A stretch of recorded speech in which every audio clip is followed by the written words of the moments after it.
What's up, guys? It is your girl Mindy, the Karmic DF from TikTok, and today we're going to do part 2 of tips and tricks to help reparent yourself so that you can start feeling good in your day-to-day life, so that you can stop beating and fighting forces with your inner critic every day. This is so you can start to truly enjoy your life. So if you like videos like this, please give me a like, comment, share, subscribe, and let's get started. I want to cover 2 deep topics: shame, which is big and something that we all hide collectively. We see it in everybody. That's why we're a very projecting type of masculine vibrating society, because we feel like if we're not perfect, we can't be good enough. And so we have a lot of shame. So we definitely need to cover that one. One that I don't think a lot of people think about when it comes to healing, but how you treat other people, your relationships with other people, and how you talk about other people. We're going to get into that as well. Start with the easy one first, because the second one might trigger people, so they might cut out by that end of the video. So I'll leave that for the end. So if you're strong, then we'll tackle number 2 together. But when it comes to shame, what you want to do, again, I got a lot of Virgo placements here. It is really great and useful to make lists, especially because you are seeing it in front of your face. So you can visualize what it is that maybe you've been avoiding. Like, what do you feel shame towards? What are your the points that kind of hurt? You know what I mean? Like the things that you really like to hide about yourself because you're afraid that you'll be judged. So you just don't talk about it at all. So maybe it's like that you don't come from a lot of money, so you're really embarrassed that you can't constantly afford to go out every single night. A shame like that. You can start to truly see where the pain's coming from, where the shame is coming from, because that's kind of how it works, right? We feel shame about something, and so we hide it to protect ourselves. And in the midst of protecting ourselves, we become, maybe deceitful. We lie to other people so that they don't know. So then we're not being our true, authentic self.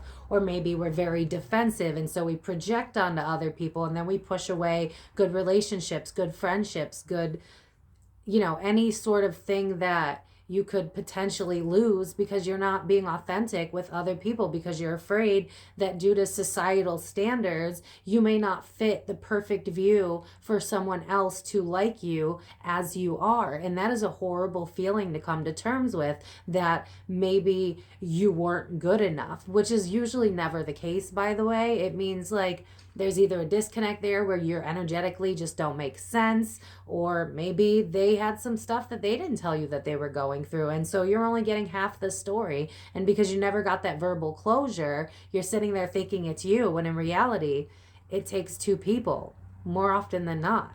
What we need to do, like anything else, is practice. We need to practice acknowledging that, oh, right now I may be triggered, or I may be feeling a negative emotion, and it's associated with shame that's due to some sort of cultural or societal norm that I've pushed down for so long, and now it's being re-triggered. So what can I do about this? What can I acknowledge in myself? How can I build myself back up so that this slowly starts to fade away? The inner critic will start to go away, because now you're acknowledging it as it comes out, so you won't have to project onto people, or you won't have to be 50% of who you are and learn to be a chameleon and fit in. You'll actually be able to be your true self, because you can realize that, you know what, this may be scary that I have to be myself, but it's a hell of a lot better than not being myself and then aligning with people that I have nothing in common with, that don't completely fulfill my soul, Sometimes it's okay that you're weird, and, well, all the time, it's okay that you're weird and different.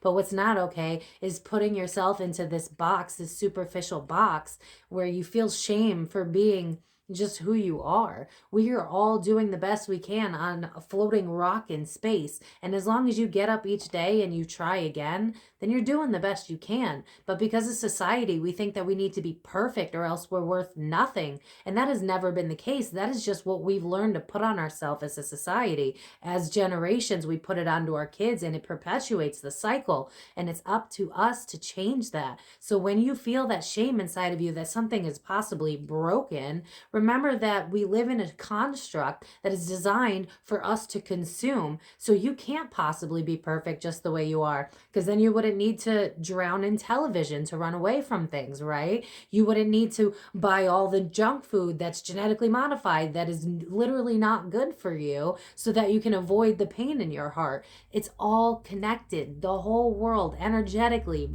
all of it, it's all connected. And it starts with you acknowledging the hard shit. And shame is one of them, because in reality, we all feel shame. There is nobody out there that hasn't felt shame. It's what they decided to do with that after. And it's one of the two. You either face it and heal it, or you face it and avoid it, and you end up being somebody who may be toxic. Or disease is literally in the name, dis-ease. It's up to you what you want to do with your shame. But remember that everybody has it, and you're human. You just don't have a society that's been ready to tell you that. So you've had to find it on your own. You've had to find your own way. Now I'm hearing the song, You Can Go Your Own Way. Thanks, Spirit.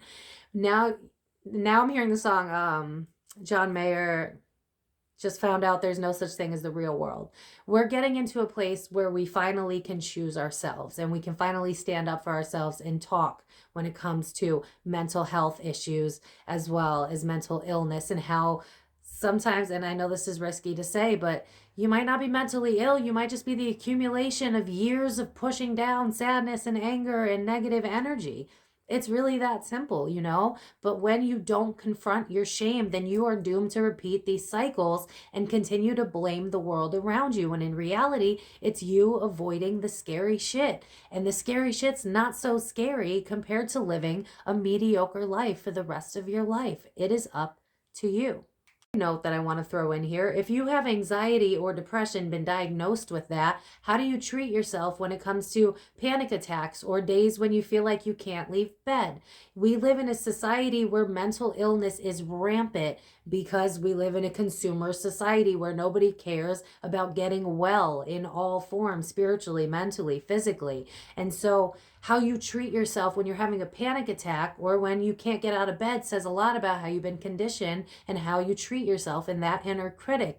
If your body is responding to literal fear and you're beating yourself up for that, that is a huge lack of self-love, and it's going to take time. Believe me, if you have generalized anxiety disorder, it is going to take time to be kind to yourself and learn to, again, type reparenting yourself. But with consistent practice, you'll realize that you've been way too hard on yourself, and the symptoms, I'm not a medical professional, but you'll notice the symptoms will start to lessen because you're not fighting it anymore. You're realizing, I'm a human being. I've been through a lot of crap and my body's responding because it's trying to protect me. And that's the best that I can do right now. I have to be kind to myself and understand why it's behaving this way, go with it, and do the best that I can and give myself credit for what I did do. You know, if you were depressed and you felt like you needed to rest that day, that is probably what you needed. Give yourself a round of applause for choosing you. If all you did that day was brush your hair, but you still got up, good for you. We are in the middle of a global panorama, and I'm never going to stop saying that. If you are getting by right now, you're doing amazing. So give yourself that credit. I just want to throw it in there because depression and anxiety is so big right now. People that never admitted to having mental health issues are now coming out and talking about it. And so we need to be even louder about it. There is nothing wrong with you. It's the accumulation of all of the shit that we've been pushing down. So how you talk to yourself when you're anxious or depressed is going to tell you a lot about how you feel about yourself. You need to start working on that as well. You are a human being and you're doing the best you can. Start rephrasing the critic in your mind. Start arguing back until it starts to calm itself down and you can finally start to get into alignment with yourself again. This is the one that may ruffle some feathers. And listen, we are all guilty of it, and chances are I've probably done it recently. Like, I'm sure that I've done it because I'm human, you know? But, like, I'm having trouble talking about it. Throat blockage right now as I'm saying it. How do you talk about other people? How do you talk about other people? Do you like to gossip about other people? And listen, I know we like gossip. We like juicy shit, right? And I don't mean all of it, you know, like if you got sucked into that Johnny Depp Amber bullshit, like, excuse my language, like I get it. That I would say is more of a form of escapism, if anything. If you watch that trial for hours, then like you probably want to escape your life, because that's a long time to watch a trial, no matter how much you love them. But that's not the point anyway. The point is, how do you talk about other people? Because that says a lot about who you are and where you're at.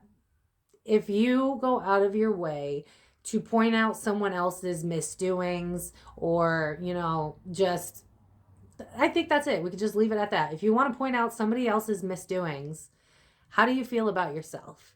Because I've noticed that the more that I love myself, the less that I care about what's going on with anybody. And I mean people that have done me wrong, like throw those people in there. I don't care.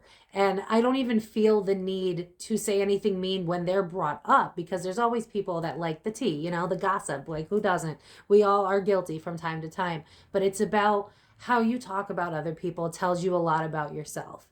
Because if that person never really did anything to you and you're like, oh, do you see that post about them and their baby daddy and blah, blah, blah? Why? Ask yourself that. Why are you talking about them?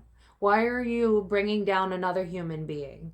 Is it potentially because you don't want to face what it is that you don't like about yourself? Because that's what I used to do. I used to focus on everybody else's shit.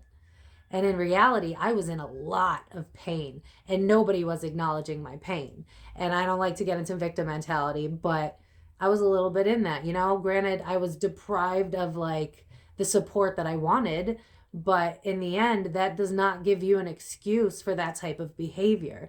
So if you do often judge other people, point, what is that saying? Like when you point one finger, there's four pointing back at you, or that doesn't make sense because I put my thumb up. But you really need to think about how you treat other people. When you go to a gas station and you might be the Karen that we are all laughing at, you know? Why is that? What's going on in your life that you feel the need to bring down other people? Because in reality, we are all doing the best we can in a really hard time. And if you're going out of your way to talk about other people and their misfortunes, then you're more than likely trying very hard to avert the attention off of yourself and avoid your own healing, because it's scary and it's painful. And I get it, you know, we've all been there. It was a lot easier to be in victim mentality than to go through all of my relationships, platonic and otherwise, even family, and go, oh, wow, I've been blind to all of this stuff for so many years. It's very painful and it comes in waves. You'll wake up and then you think you're doing good and then nope, more healing. And then you think you're doing good and then nope, more healing. So it's time to face the things that we don't want to talk about, that trigger us, that make us uncomfortable. It's time to face it so that we can live more authentic and happy and healthy lives. One of my biggest triggers, going back to the shame, one of my biggest triggers was, if I am not of service, then I am not worthy. That was something that was hardwired into me. So like I couldn't give myself permission to relax. I couldn't give myself permission to enjoy free time. I was under the strict ruling of, if you aren't dedicating at least 40 hours a week to something that could bring you financial abundance, then you are not worthy. And I had to beat that out of me. That takes a lot of time, patience with yourself as you're unlearning it. It takes a lot of reframing the narrative of your mind that has been going the same way in circles your entire life. So be easy on yourself as you're doing these. Show up for yourself the best you can. And when you don't necessarily do it the right way, don't beat on yourself for that either, because that'll bring you backwards. So like I bring up, when you're talking bad about other people, apologize, be a human. If the, you know, like realize that it's not healthy to do that, and then go, what in me was triggered, or what in me didn't want to be seen, and so I wanted them to be looked at. You know, when I can say like, oh yeah, I jumped on the let's hate on them train. Why was that? Okay, I jumped on the hate on them train because I've been feeling lonely lately and I wanted to be a part of something, and this was the only something that I could be a part of. That is something that I used to do very often, where it was like, I don't actually have anything bad to say about this person, but I'm glad that somebody wanted to talk to me about it. And that's how I was the giver, you know? So when you can start to look at things from, I'm like seeing a bird, as I was going to say, bird's eye perspective. When you can start to look outside of yourself and think about why you behave this way. And one thing, Spirit's showing me a journal now. Oh, and then they pointed me to my own. Journal. You need to journal. I know, but I'm going to end with an example that I think is really important. So I was going through my journal and I was looking at a thing that I wrote like less than a month ago. And my emotions in that journal entry were a hot mess of this just emotions of victim mentality. But I actually saw it because it had been so long from that day. I saw it as a moment of, oh, this was all this repressed energy that I hadn't been acknowledging. It was bubbling up inside of me. And so decades of emotional trauma was really coming out, and I was not mad about the thing that happened at all. It had nothing to do with that. So that's what we do, right? Going back to how we talk to others, even the people that do us wrong. We need to get to a state where even they do not faze us. We don't care anymore because we have done the work to heal it. We have to realize that the past is the past, and we're not going to get apologies from people that don't want to better themselves. So we need to stop blaming them when that again is in the past. They can still continue to be toxic, but it's up to you how you decide to go about it. I decided less than a month ago to freak the F out and be incredibly emotional. But then I looked back and I was like, oh, that had nothing to do with why I flipped out. And once you can start to pinpoint these things, you can find, oh, I'm hearing Achilles heel. I was going to say, like, you can find your little trigger spots, but Achilles heel. You can find that sore spot inside of you, and you can finally start to heal them and let them go. And you will notice, and I've said this in prior videos, that when you heal those shame triggers, you will stop attracting the things that poke at them. And don't you want that? Don't you want to feel good inside of yourself again? It all starts with you. I'm going to end this video here. Think about the things that truly cause you shame as you're, getting triggered. It's just super important to even have a diary app in your phone and just write down today triggered by topic. And then give yourself time to think about that when you're not in a triggered state. And then the second one that I talked about is how you talk about other people, because that says a lot about where you are in your healing journey. And don't forget as well, with anxiety and depression, we live in a world where many people have it. So stop beating yourself up if you are one of them. Stop the inner critic that's telling you that you're broken, and start realizing that your body is dealing with a lot of trauma, a lot of dis-ease.